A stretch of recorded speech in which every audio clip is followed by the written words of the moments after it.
Hello नमस्कार साथियों, GCP science classes में आपका हार्दिक अभिनंदन है। आज हम आपके सामने केमिस्ट्री का एक ऐसा पेपर लेकर आए हुए हैं जिसमें ज़्यादा से ज़्यादा उम्मीद है कि 2025 के किसी भी एक सेट में लगभग में 20 से और 40 नंबर तक के प्रश्नों को मिलने की एक संभावना है। और ऐसे हम लगभग में 5 से 6 पेपर कराएंगे जिसके अंदर पूरी की पूरी केमिस्ट्री का क्या हो जाएगा, समापन हो जाएगा रिवीजन के साथ। ठीक है। और जैसा कि फिजिक्स के अंदर भी बेटा हम chapter by chapter important series चला रहे हैं जिसका नाम दिया गया है फास्ट ट्रैक रिवीजन। ठीक है, उस सीरीज को जरूर देखना है। वन शॉट फिजिक्स के अंदर वो सब की सब वीडियो हमने अपलोड कर दी है। और चलते हैं अपने प्रश्न की ओर। केमिस्ट्री में क्या है, पहला प्रश्न बोल रहा है निम्नलिखित में से किस में धात्विक आवंत शक्तिशाली होता है। भाई धात्विक आवंत किसमें शक्तिशाली होगा? जिसमें अयुग्मित इलेक्ट्रॉनों की संख्या अधिक होती है उसका धात्विक आवंत कैसा होगा, अधिक शक्तिशाली होगा। चलते हैं विकल्प की ओर। पहला विकल्प है भाई Fe, और Fe का परमाणु क्रमांक होता है 26। जब इसका इलेक्ट्रॉन विन्यास करेंगे 1s2 2s2 2p6 3s2 3p6 और 4s2 3d कितना हो जाएगा 6। ठीक है। दूसरा बेटा हमारा दे रखा है स्कैंडियम 21। स्कैंडियम 21 का करेंगे 1s2 2s2 2p6 3s2 3p6 4s2 3d कितना होगा 1। उसके बाद स्कैंडियम के बाद वेनेडियम, इसका हो जाएगा 23। इसका परमाणु क्रमांक कितना होता है 23, क्योंकि यहां पर आपको 3d आनी चाहिए। ये 21 22 23 24। ठीक है। मैग्नीज 25 और Fe कितना होगा 26 और कोबाल्ट 27, निकेल 28, कॉपर 29 और जिंक हमारा कितना हो जाएगा 23। ये हमारी कौन सी श्रेणी है? 3D श्रेणी। कौन सी श्रेणी बेटा? 3D श्रेणी है भाई। ठीक है। इसका इलेक्ट्रॉन विन्यास करेंगे 1s2 2s2 2p6 3s2 3p6 4s2 और 3d इसके अंदर कितना आ जाएगा 3। कितना हो जाएगा 3। उसके बाद अब करेंगे, उसके बाद एक अगला विकल्प है क्रोमियम। क्रोमियम का इलेक्ट्रॉन विन्यास 1s2 2s2 2p6 3s2 3p6 4s2 और 3d4 पर इसका डी कक्षक स्टेबल करने के लिए एक इलेक्ट्रॉन को कहां भेज दिया जाता है? डी में। ऐसे एक इलेक्ट्रॉन बाह्यतम कोश से एक इलेक्ट्रॉन कहां भेज दिया गया है? डी के अंदर। डी कक्षक कब स्थायी होता है? जब डी में बेटा कितने इलेक्ट्रॉन हो 0 5 या 10 इलेक्ट्रॉन होते हैं तो यह डी कक्षक कैसा हो जाता है? स्थायी, स्टेबल हो जाता है। इसीलिए कॉपर और क्रोमियम ये दोनों के दोनों कैसे अपवाद में? क्रोमियम 24 और कॉपर 29 ये दोनों कैसे अपवाद में है? अपवाद में। इनका डी कक्षक स्टेबल करने के लिए बाह्यतम कोश से एक इलेक्ट्रॉन को कहां भेज दिया जाता है? डी के अंदर। ठीक है। अब इसके डी कक्षक में, अब देखो यहाँ पर डी कक्षक में कितने इलेक्ट्रॉन प्रवेश करे? यहाँ पर डी में 10 भरते हैं, कितने बॉक्स बनेंगे 5। कितने बॉक्स बनेंगे 5। ये 3d का 6 इलेक्ट्रॉन 1 2 3 4 5 पहले अयुग्मित भरना है, बचे इलेक्ट्रॉनों को क्या कर देना अयुग्मित, तो 6 माई हो गया। इसके अंदर बेटा डी के अंदर कितना आएगा? तो आप बोलोगे केवल एक ही इलेक्ट्रॉन आया। इसके अंदर डी में कितने इलेक्ट्रॉन आए? तो इसके अंदर आप बोलोगे इसके अंदर तो इलेक्ट्रॉन 3 आए, पर इसके अंदर की कहानी बताएंगे तो इसके अंदर बेटा कितने इलेक्ट्रॉन आए? तो आप बोलोगे 1 2 3 4 5 अयुग्मित इलेक्ट्रॉन है। कितने अयुग्मित इलेक्ट्रॉन है? 5। और 5 अयुग्मित इलेक्ट्रॉन के कारण यह कैसा हो जाता है? अधिक शक्तिशाली हो जाएगा। तो इसका विकल्प नंबर कौन सा सही है? क्रोमियम। कौन सा सही है? क्रोमियम सही है। क्लियर। उसके बाद तापमान से स्वतंत्र सांद्रता इकाई होती है। तापमान से स्वतंत्र सांद्रता इकाई होती है। जिसके अंदर आयतन होगा तो उसके अंदर तापमान भी होगा। तो पहला इसके अंदर है नॉर्मलता, दूसरा द्रव्यमान आयतन प्रतिशत। देखो नॉर्मलता भी लीटर में होगी, द्रव्यमान आयतन प्रतिशत में आयतन आया हुआ वो भी लीटर में है। उसके बाद तीसरा है मोललता। मोललता होती है हमारी किलोग्राम में। तो इसका विकल्प, दूसरे का विकल्प हमारा कौन सा सही है? मोललता। कौन सा सही है? मोललता। यानी इसका विकल्प नंबर का विकल्प नंबर कौन सा सही है? तीसरा सही है। क्यों? क्योंकि मोलरता भी हमारी किस में होती है? लीटर में। तो ये 3 लीटर में है, एक हमारी किलोग्राम में है। ठीक है, उसके बाद ग प्रश्न है प्रथम कोटि की अपक्रिया के लिए वेग स्थिरांक इकाई है। ध्यान रखना, इसका होता है सेकंड इनवर्स या मिनट इनवर्स। तो इसका विकल्प भी बेटा कौन सा सही है? इसका भी तीसरा विकल्प सही है। नोट करिए, इसको नोट करेंगे। इसके बाद बेटा अगला प्रश्न नंबर घ है बेंजल्डिहाइड से बेंजिल अल्कोहल प्राप्त होता है। इसके 4 विकल्प हैं, चारों विकल्पों को फाइंड करेंगे। पहला है एल्डोल संघनन द्वारा। भाई एल्डोल संघनन, ये एल्डोल संघनन अपक्रिया बेटा आपकी वेरी इंपॉर्टेंट है। इसके अंदर क्या होता है? इसके अंदर होता है एल्डिहाइड या कीटोन के दो समान अणु, इसमें से एक का अल्फा हाइड्रोजन और दूसरे का क्या लेंगे? क्रियात्मक समूह। दूसरे का क्रियात्मक समूह। तो एक का अल्फा हाइड्रोजन और दूसरे का क्या लेते हैं? क्रियात्मक समूह लेते हैं।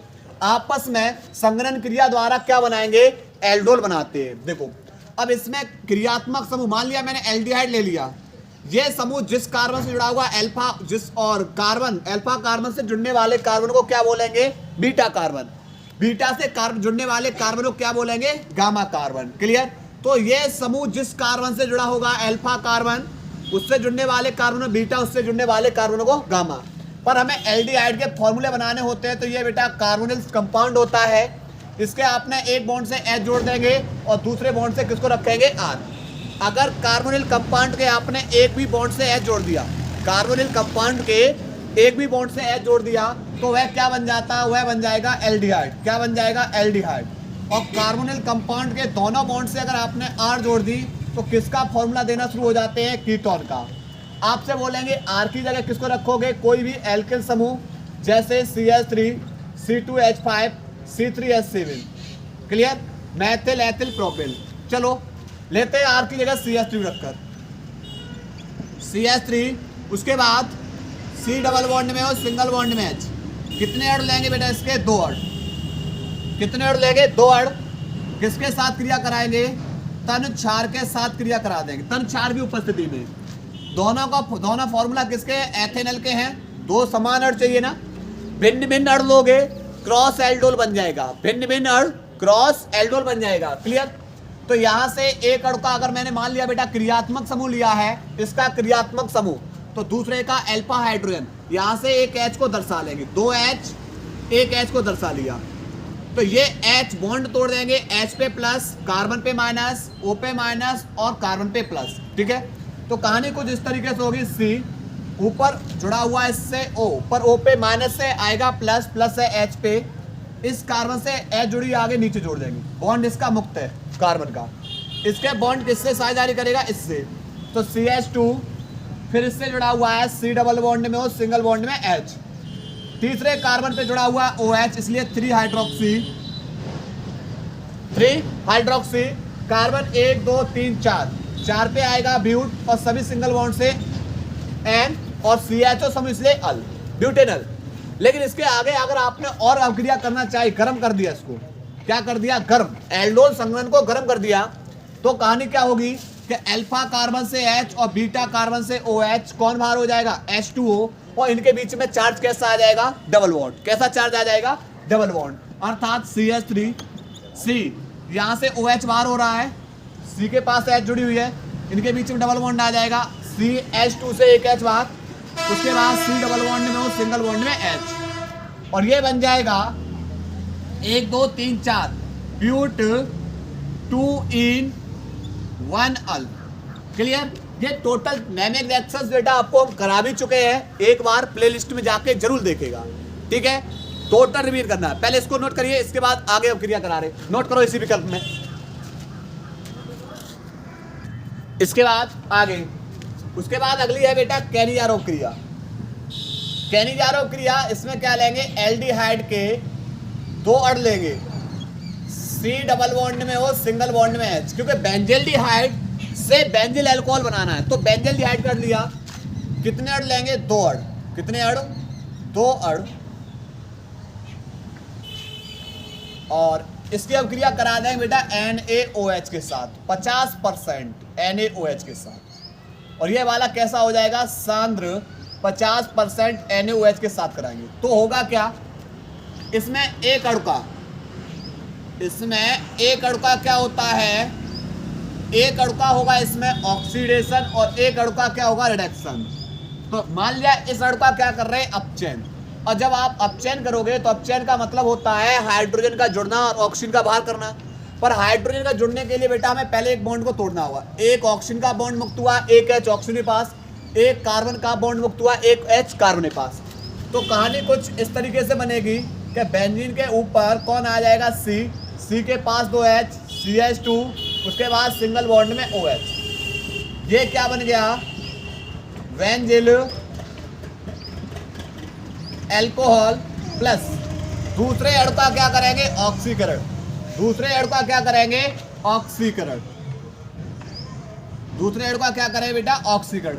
और जब ऑक्सीकरण करेंगे तो ऑक्सीजन का जुड़ना और किसका बाहर निकलना? ऑक्सीजन का जुड़ना, हाइड्रोजन का बाहर निकलना। पर बेटा हाइड्रोजन को जब बाहर करोगे तो H अकेला बाहर नहीं होगा, H बाहर होगा किसके साथ? OH के साथ। किसके साथ? OH के साथ, क्योंकि H प्लस OH के साथ ही बाहर होगा।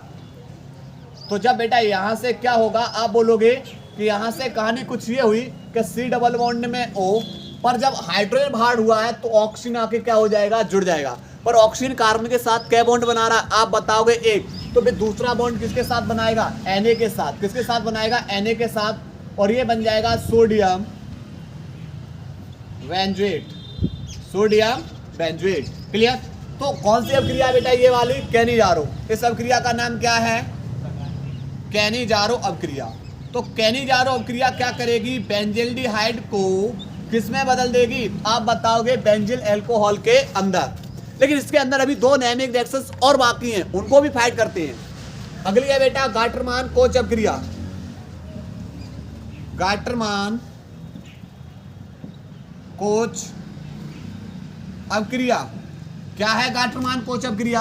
आप बेटा बेंजीन की अभिक्रिया किससे कराएंगे? COHCl के साथ निर्जल AlCl3 की उपस्थिति में। बेंजीन से एक H। हमने बताया CO और HCl को कैसे लिख सकते हो? CO plus HCl।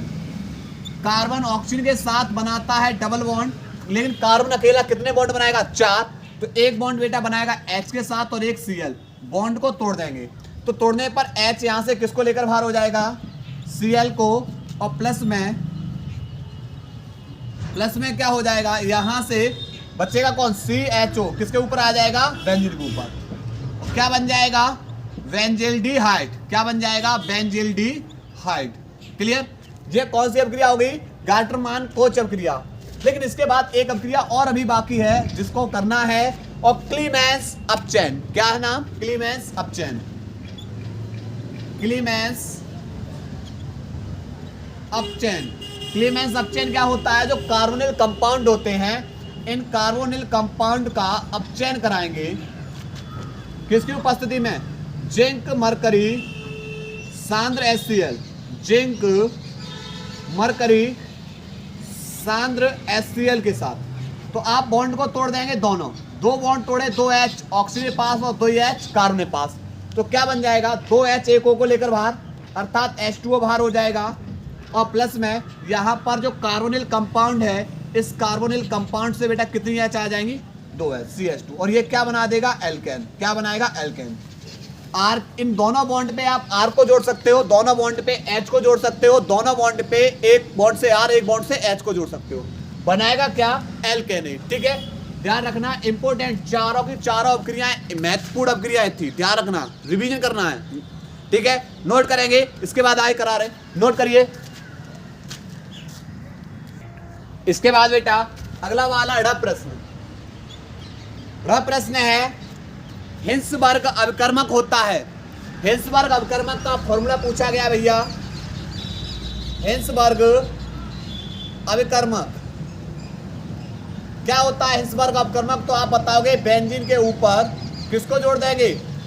SO2Cl को, और इसका नाम होता है benzene sulphonyl chloride. Benzene sulphonyl chloride. इसका काम क्या होता है? एमीन की पहचान, प्राथमिक द्वितीयक तृतीयक एमीन की पहचान परीक्षण के रूप में किया जाता है। कैसे भैया? इसकी अभिक्रिया करा दो प्राथमिक एमीन से। अब प्राथमिक एमीन कब होगा? जब नाइट्रोजन के एक बॉन्ड से R होगी। कौन सा एमीन हो जाएगा? प्राथमिक एमीन। नाइट्रोजन के दोनों बॉन्ड से R जुड़ी होगी, पर नाइट्रोजन क्या बॉन्ड बनाता है? 3। एक बॉन्ड से किसको जोड़ देंगे? H को। पर नाइट्रोजन के जब 2 बॉन्ड से आपने R जोड़ दिया तो ये बन गया द्वितीयक एमीन। और आपको बनाना है बेटा 3 डिग्री एमीन। तो 3 डिग्री एमीन कब बनाएंगे? जब नाइट्रोजन के तीनों बॉन्ड से किनको जोड़ देंगे? R को। तीनों के तीनों बॉन्ड से R को जोड़ देंगे, क्या बन जाएगा? ये 3 डिग्री एमीन। किसको बन जाएगा? 3 डिग्री एमीन। अब क्रिया बेटा सल्फोनिल क्लोराइड से कराएंगे, बेंजीन सल्फोनिल क्लोराइड। बेंजीन के ऊपर SO2Cl। इसी प्रकार यहां पर कराएंगे बेंजीन के ऊपर SO2Cl। ठीक है, प्राथमिक द्वितीयक तृतीयक एमीन से क्रिया कराएंगे। अब क्या होगा? आप बताओगे Cl पे माइनस, भैया SO2 पे प्लस। N पे तो माइनस होगा, पर एक H पे एक प्लस होता है, तो एक H एक प्लस केवल एक ही Cl को लेकर बाहर होगा, HCl बाहर। फिर क्या होगा? तो आप बताओगे कि यहाँ से SO2, नाइट्रोजन से एक H बाहर हुई है और नाइट्रोजन माइनस आ गया, माइनस वाला प्लस के पास जुड़ेगा, यानी प्लस के मतलब N, और यहाँ से कौन है इसके पास? N से एक H और एक कौन रह गया? R। और जब N से एक R जुड़ी है तो N एल्किल बेंजीन सल्फोनेमाइड। इस क्या होगा? पर नाइट्रोजन के पास एक H है जो किसमें विलय हो जाएगा? जो KOH में कैसा है? विलय। जो KOH में क्या है? विलय है। इसी प्रकार नाइट्रोजन से यहां से एक H एक Cl को लेकर बाहर, क्योंकि H पे प्लस Cl पे माइनस, एक HCl को लेकर बाहर। नाइट्रोजन पे क्योंकि H पे प्लस, N पे माइनस, Cl पे माइनस और SO2 पे प्लस। तो अब आगे कहानी क्या होगी? आगे की कहानी ये होगी कि SO2 भाई इस पे प्लस है, प्लस के पास कौन जुड़ेगा? माइनस। माइनस किन पे? N पे। पर N से कौन जुड़ी हुई है भैया? 2R। नाइट्रोजन से कौन जुड़ी है? 2R। फॉर्मूला बन जाएगा N, 2 बार है इसलिए di alkyl benzene sulphonamide. Dialkyl benzene sulphonamide. जो भैया नाइट्रोजन के पास कोई अब H ना रही, और जब कोई H नहीं है तो बेटा जो KOH में कैसा होगा? KOH में अविलय है। जो KOH में बेटा कैसा है? अविलय है। पर इसमें क्या तृतीयक एमीन के साथ अभिक्रिया होगी? हिल्सबर्ग अवकर्मक में क्या तृतीयक एमीन क्रिया करेगा? तो आप बोलोगे नाइट्रोजन के पास बेटा एक भी H नहीं है, और जब नाइट्रोजन के पास एक भी H नहीं है तो Cl बाहर नहीं होगा, अर्थात इसके आगे लिख देंगे कोई अभिक्रिया नहीं, कोई अभिक्रिया नहीं। वेरी इंपॉर्टेंट प्रश्न आपके। 4 अभिक्रिया, ये 5वां बेटा ये हिल्सबर्ग परीक्षण, हिल्सबर्ग अवकर्मक द्वारा प्राथमिक द्वितीयक तृतीयक एमीन की पहचान। ध्यान रखना ये क्वेश्चंस नोट करें, इसके बाद आए करा रहे, नोट करिएगा। इसके बाद बेटा अगला प्रश्न च प्रश्न है कि निम्नलिखित में से कौन सा क्षारक डीएनए में उपस्थित नहीं होता है? देखो डीएनए में जो क्षारक पाए जाते हैं वह adenine, comma guanine, comma cytosine, adenine, guanine और साइटोसिन, और कौन सा? थायमिन। ये 4 क्षारक किसके अंदर पाए जाते हैं? तो ये 4 क्षारक पाए जाते हैं किसके अंदर? डीएनए के अंदर। तो फिर इसमें कौन सा बेटा जो यूरेसिल है, यूरेसिल, यह क्षारक किसमें पाया जाएगा? आरएनए के अंदर। ठीक है, राइबोन्यूक्लिक एसिड और डीऑक्सीराइबोन्यूक्लिक एसिड। ठीक है, तो ध्यान रखना इस चीज के बारे में। ये विकल्प भी आपसे वेरी इंपॉर्टेंट है बेटा, हर साल लगभग में ज्यादा से ज्यादा बार बोर्ड एग्जाम में ये प्रश्न बन जाता है। ठीक, अब चलते हैं प्रश्न नंबर दूसरे की ओर। दूसरा है कि क्वथनांक के उन्नयन से आप क्या समझते हैं? क्वथनांक के उन्नयन से, तो भाई क्वथनांक में वृद्धि करनी है। भाई जो चीज पहले 100 डिग्री सी पे उबल रही थी उसके क्वथनांक में हमें क्या करनी है? वृद्धि करनी है। अब वो 105, 110 पे उबले। कैसे? तो जब आप क्या करेंगे, किसी वाष्पशील विलायक में अवाष्पशील विलेय को घोलोगे, अवाष्पशील विद्युत अनपघट्य को घोलोगे, तो घोलने पर उसके क्वथनांक में क्या हो जाएगी, वृद्धि हो जाएगी, और उसी को हम क्या बोलते हैं, क्वथनांक में उन्नयन। क्लियर। टोटल बेटा ये हम लेक्चर पढ़ा चुके हैं कंप्लीट। बस आप लोग एक बार बेटा केमिस्ट्री जरूर देखिएगा। वन शॉट वीडियो के अंदर हमने बेटा 2025 में लिख दिया है उसको। ये टोटल चैप्टर नंबर 3-4 तक फुल एंड फाइनल, उसके बाद कुछ महत्वपूर्ण टॉपिक क्लियर कराए हुए हैं, तो उनको जरूर देखना है। ठीक है, देखो क्या है दूसरे का क, क्वथनांक, क्वथनांक में उन्नयन। क्वथनांक में उन्नयन बोले बेटा, या इसको क्या बोलते हैं, वृद्धि। क्या है, जब किसी वाष्पशील विलायक में, वाष्पशील विलायक में विद्युत अनपघट्य को घोलने पर, विद्युत अनपघट्य को घोलने पर उसके क्वथनांक में जो उन्नयन होता है, उन्नयन का मतलब जो वृद्धि होती है, उसे क्वथनांक में उन्नयन कहते हैं। क्लियर। और क्वथनांक में उन्नयन उसकी मोललता के कैसा होता है, समानुपाती। समानुपाती का चिन्ह हटेगा, बराबर का चिन्ह आएगा, एक कांस्टेंट, एक नियतांक आया, मोलल उन्नयन स्थिरांक, और इनटू में एम। एम क्या है, मोललता। ठीक है। अब मोललता बराबर क्या होती है, मोललता बराबर होती है विलेय का भार बट्टे विलेय का अणभार इनटू में विलायक का द्रव्यमान। अगर ग्राम में है तो ऊपर 1000 से मल्टीप्लाई, तो यहां पर देखो लगा देंगे, तो डेल्टा टीबी बराबर, डेल्टा टीबी बराबर केबी इनटू में एम की जगह लगाओगे स्मॉल डब्लू 1000 बट्टे एम ए इनटू में कैपिटल डब्लू। क्लियर। तो यहां पर क्या संबंध पूछा है, संबंध हमसे पूछा है भैया कि इसका मोललता से क्या संबंध है, तो क्वथनांक में जो उन्नयन होता है वह मोललता के कैसा होता है, समानुपाती होता है। ठीक है, ध्यान रखना। अगर आपसे यही पूछ लिया जाता, बताइए भैया हिमांक में अवनमन, हिमांक में अवनमन का मतलब उसमें क्या होगी, कमी, तो क्या परिभाषा देते, जब किसी वाष्पशील विलायक में विद्युत अनपघट्य को घोलने पर उसके हिमांक में जो अवनमन होता है या जो कमी होती है, उसी को हम क्या बोलते हैं, हिमांक में अवनमन। ठीक है। और हिमांक में अवनमन भी क्या होता है, मोललता के कैसा होता है, समानुपाती होता है। ठीक, ध्यान रखना। दोनों प्रश्नों को नोट करिए बेटा, इसको नोट करेंगे।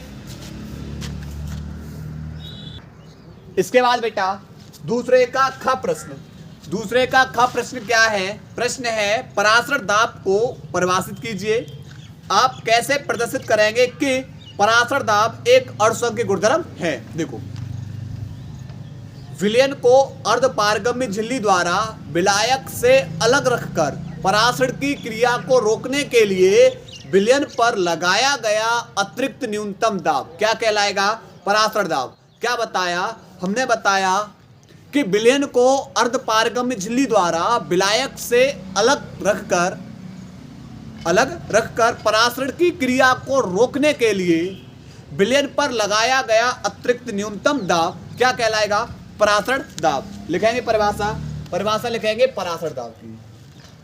परासरण दाब क्या है, परासरण दाब लिखेंगे विलयन को अर्ध पारगम्य झिल्ली द्वारा, अर्धपारगम झिल्ली द्वारा विलायक से अलग रखकर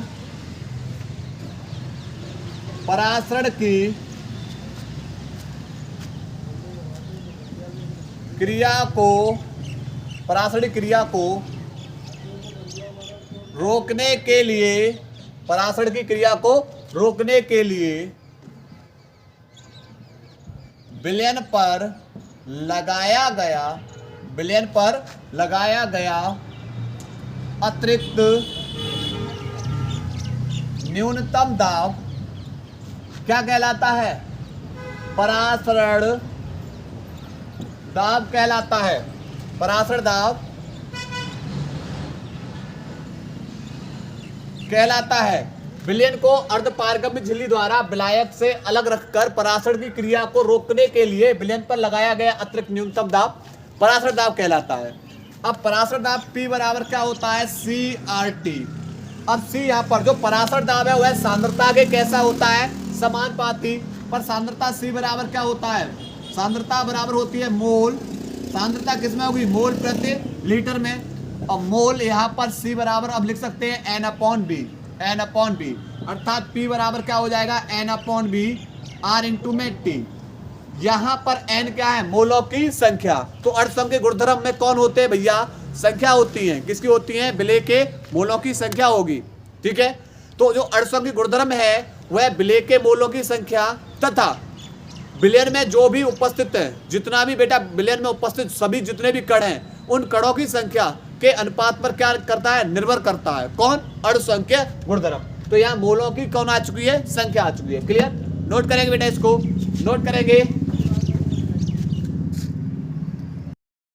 इसके बाद बेटा दूसरे का ग प्रश्न। दूसरे का ग प्रश्न क्या है? बोल रहा है आयनों के स्वतंत्र अभिगमन के कोलरास नियम को समझाइए।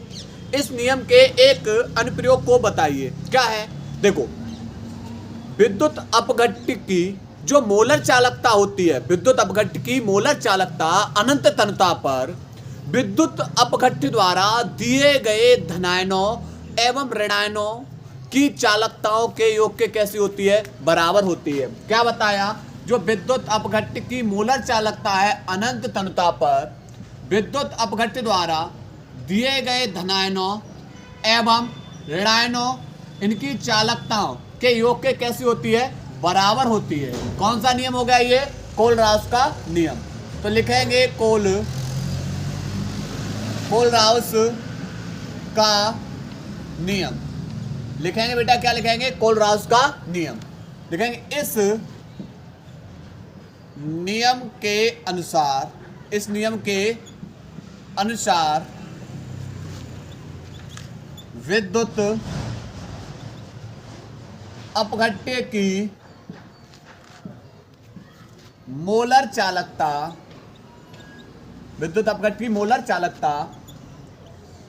अनंत तनता पर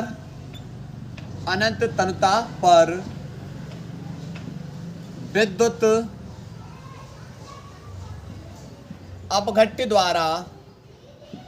अपघट्य द्वारा दिए गए धनायनों एवं ऋणायनों की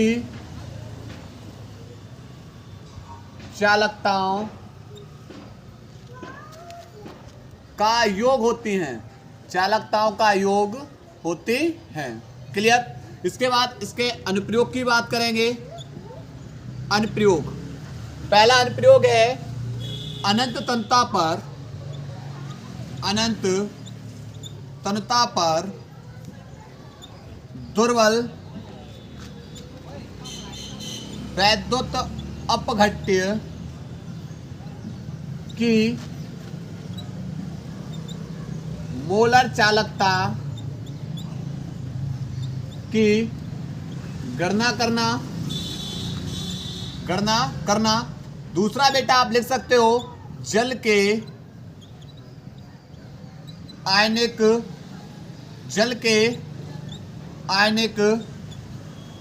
गुणनफल की गणना करना।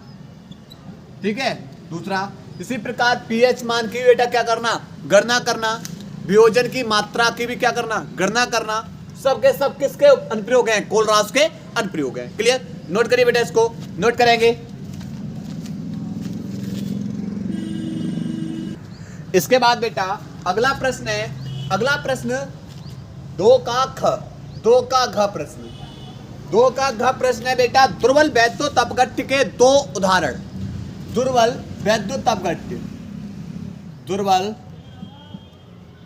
वैद्युत अपघट्य के कितने उदाहरण? 2। पहला उदाहरण बेटा आप दे सकते हो CH3COOH, क्या नाम इसका? एसिटिक अम्ल। और दूसरा आप ध्यान दे सकते हो NH4OH, ammonium hydroxide, ammonium hydroxide. Clear? ये हमारे कौन से हो जाएंगे? दुर्बल वैद्युत अपघट्य। तीसरा क्या बोल रहा है? नैर्नस समीकरण क्या है? मानक इलेक्ट्रोड विभव एवं इलेक्ट्रोड विभव में संबंध लिखिए। देखो तीसरे का क्या है नैर्नस समीकरण? नैर्नस समीकरण देखो, ई सेल बराबर, ये हो गया सेल विभव बराबर ई नॉट सेल माइनस के 2.303 RT बट्टे NF log 10 1/mn प्लस, और ये कौन सा होगा बेटा? जली वाला AQ। क्लियर?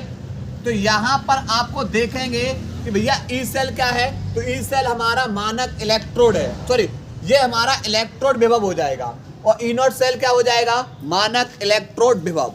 नॉट सेल है, नॉट लग गया, मानक इलेक्ट्रोड विभव हो जाएगा, और ये केवल कौन है? ये हमारा इलेक्ट्रोड विभव है। ई सेल क्या हो जाएगा? इलेक्ट्रोड विभव। ठीक है, ये इलेक्ट्रोड विभव, ये मानक इलेक्ट्रोड विभव। आर हमारा गैस नियतांक, टी हमारा क्या है? ताप, और एफ क्या हमारा? फैराड।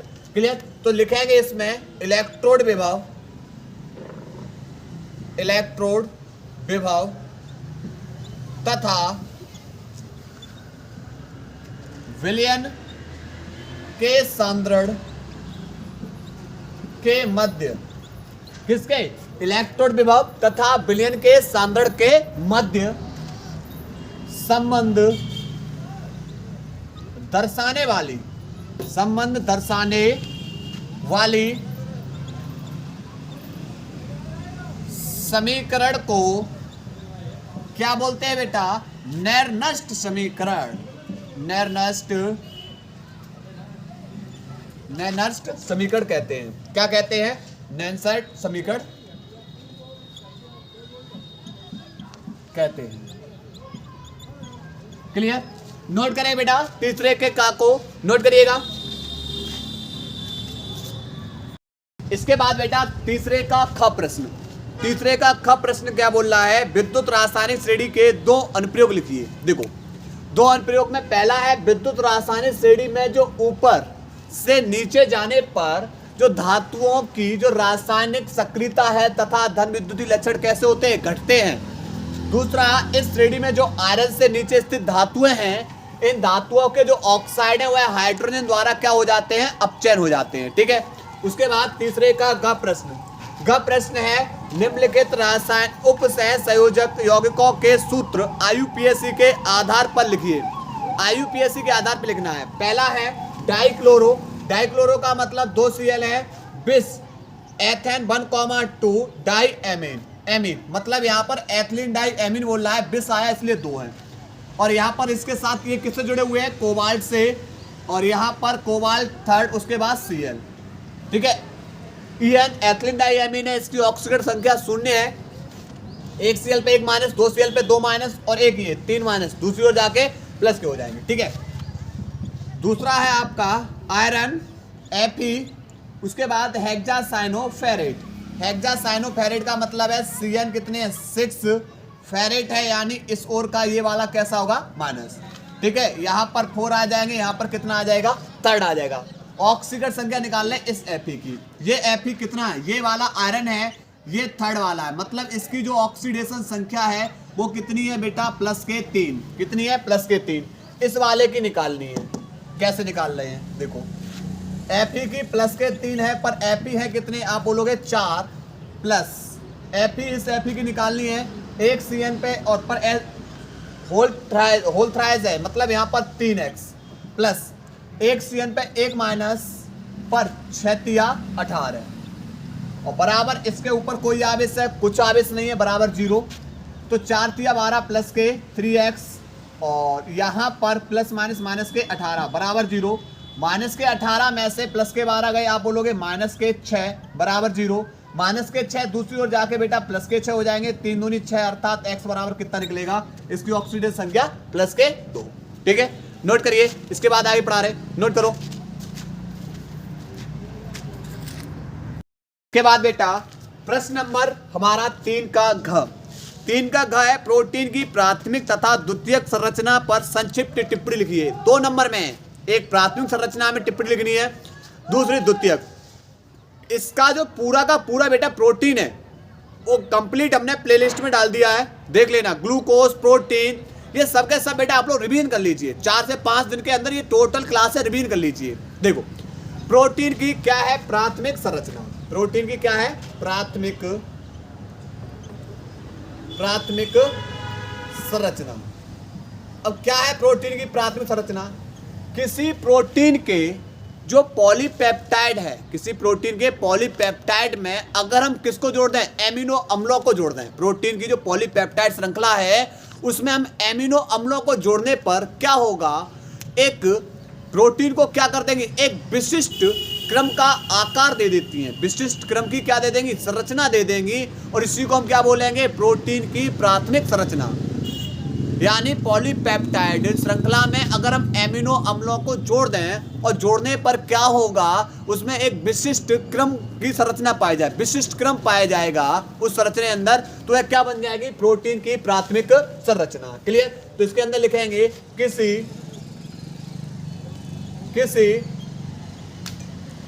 प्रोटीन के पॉलीपेप्टाइड में एमिनो अम्लों के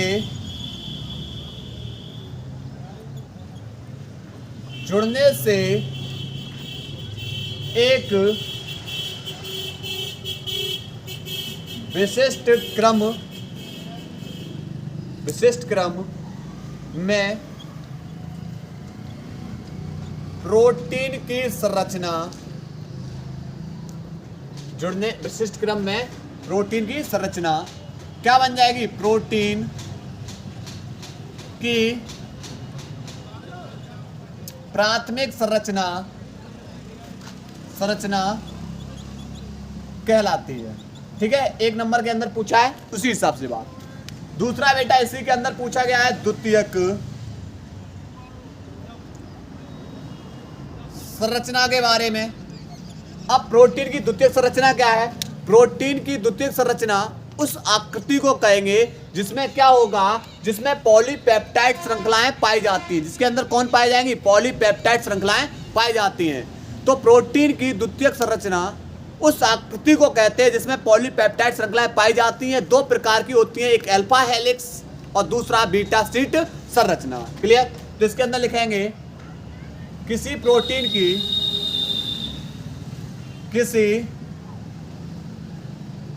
की द्वितीयक संरचना उस आकृति को कहते हैं जिसमें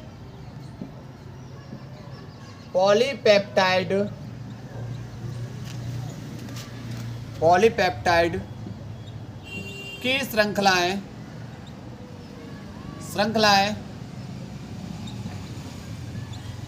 पाई जाती हैं। ये 2 प्रकार की होती हैं। नंबर 1 अल्फा हेलिक्स संरचना, दूसरा बीटा सीट या लहरिया सीट या लहरिया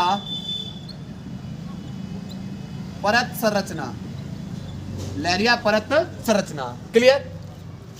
तो यहां तक बेटा हमने 3 तक टोटल कंप्लीट प्रश्न करा दिए।